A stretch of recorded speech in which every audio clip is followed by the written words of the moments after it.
Hai, sahabat YT Artikel 2. Apa kabar kalian semua? Semoga kalian semua dalam keadaan sehat. Amin. Sebelum melanjutkan ke ceritanya, jangan lupa tinggalkan like, komen, dan subscribe. Karena dengan like dan komentar kalian, yang semakin membuat admin semangat mengupload lanjutan ceritanya.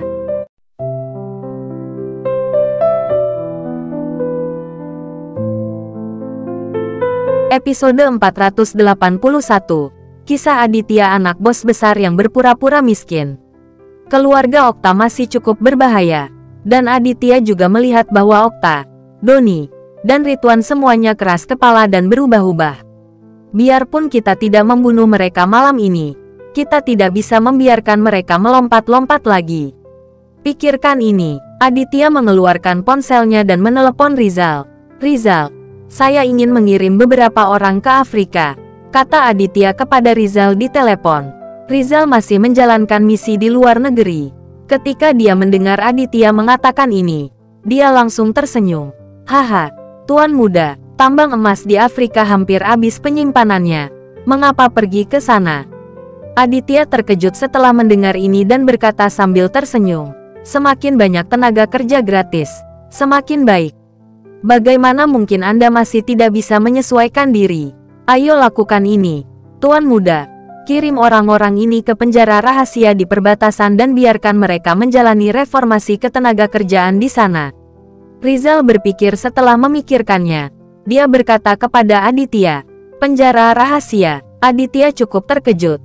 Tapi karena Rizal berkata demikian, Aditya setuju. Oke, saya akan membawa orang-orang ini kembali. Dan kemudian membiarkan Karisman membawa orang-orang untuk membawa mereka ke penjara.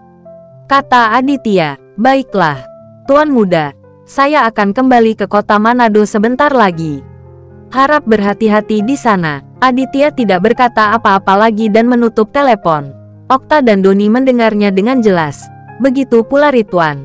Mata ketiga orang ini lurus. Aditya berkata dia akan membawa beberapa orang ke penjara. Dan mereka segera menyadari bahwa Aditya mengacu pada mereka. Tuan Aditya, siapa yang ingin Anda masukkan ke penjara? Okta berhenti menjadi agresif dan bertanya pada Aditya dengan tergagap sambil berbaring di tanah. Kalian bertiga, kata Aditya dengan tenang tanpa menyembunyikan apapun dari mereka. Tidak, Tuan Aditya, Anda tidak bisa melakukan ini. Saya sudah berusia 70 tahun dan hidup hanya tinggal beberapa tahun lagi. Apakah Anda ingin saya mati di penjara? Okta hampir pingsan. Dia bisa hidup di Jakarta cukup bergizi. Jika tidak terjadi apa-apa, dia akan mengirim seseorang untuk menculik seorang gadis kecil kembali. Dan mereka dapat menyelesaikan masalah ini dengan memberi mereka uang setelahnya. Okta tidak tahan menjalani kehidupan seperti itu. Apalagi lelaki tua ini juga punya banyak kekasih muda. Dia punya banyak uang. Dan tidak sulit menemukan seseorang yang berusia 18 tahun. Melihat Okta berpura-pura menyedihkan, Aditya tidak bisa menahan cibiran. Haha, kamu masih tahu kalau kamu berumur 70. Kamu sangat tidak sopan. Kamu bahkan menculik seorang gadis kecil. Kenapa kamu tidak terlihat 70 ketika kamu ingin membunuhku? Menurutku kamu terlihat lebih baik dari 20. Kamu bisa melakukannya. Aditya tersenyum dingin dan memarahi Okta. Sialan. Okta sangat marah hingga seluruh tubuhnya gemetar. Tuan Aditya, mohon tunjukkan rasa hormat Anda. Kami telah benar-benar belajar dan kami tidak akan pernah berani melawan Anda lagi. Doni berteriak putus asa. Ya, Tuan Aditya, saya tidak menginginkan itu lagi. Mengapa saya tidak memberikannya kepada Anda? Saya tidak akan berani mengganggunya lagi. Ridwan juga sepenuhnya terintimidasi dan berdiskusi dengan Aditya. Aditya sangat terdiam setelah mendengar ini. Dia tidak ingin mendengar sepatah kata pun lagi. Setelah melihat Dilan, Aditya berkata kepadanya, kami akan membawa ketiga sampah itu kembali ke kota Manado sebentar lagi. Mereka akan diserahkan ke Karisman untuk dibawa ke penjara rahasia perbatasan. Sepakat, putuskan tangan dan kaki Nicholas. Aditya menunjuk ke arah Nicholas yang tergeletak di tanah dan berkata pada Leo.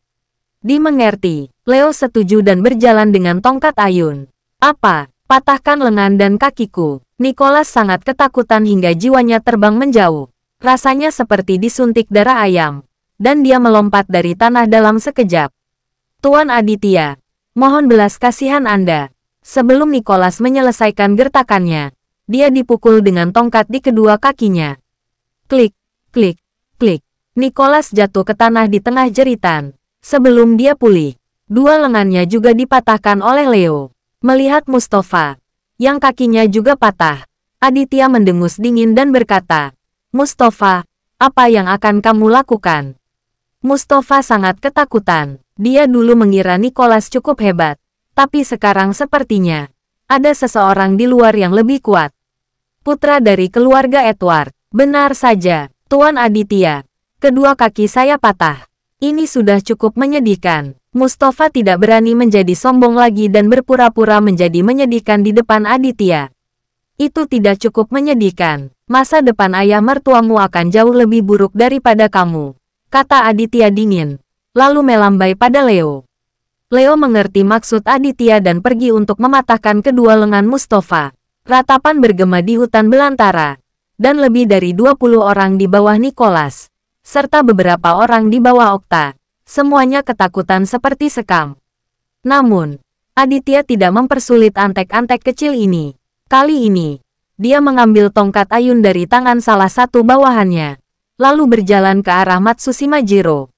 Telapak tangan Matsushima Jiro telah dihancurkan oleh Aditya.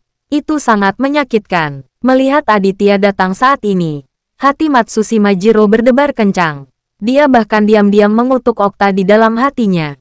Jika dia tidak mengundangnya keluar untuk berurusan dengan Aditya, dia tidak akan menyerah pada situasi ini.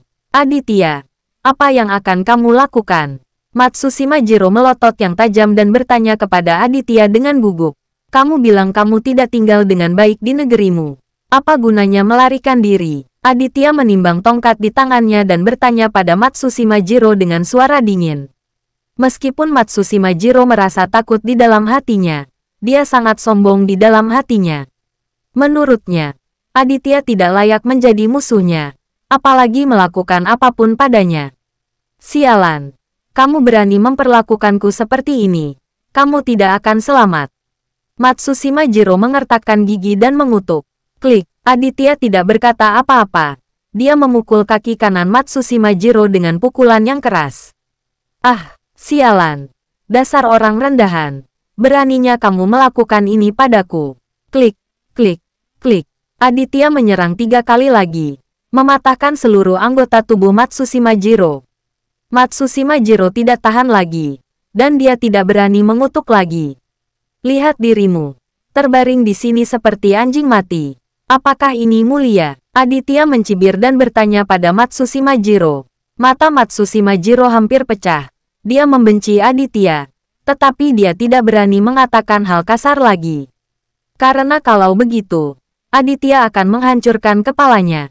Bawa Okta dan mereka bertiga dan kembali. Aditya melemparkan tongkat itu ke Leo, lalu memberi perintah dengan keras.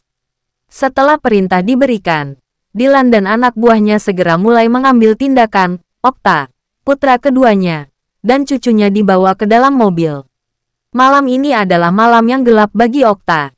Beberapa anak buah Okta semuanya bangkit dari tanah dan melarikan diri. Meskipun orang-orang ini telah dipukuli dengan kejam, mereka tidak cacat sama sekali. Anak buah Nicholas membawa Nicholas dan Mustafa ke dalam mobil dan pergi kembali ke Kabupaten Palu. Adapun rekannya Matsushima Jiro, tidak ada yang peduli padanya, dan dia berbaring di sana menangis putus asa.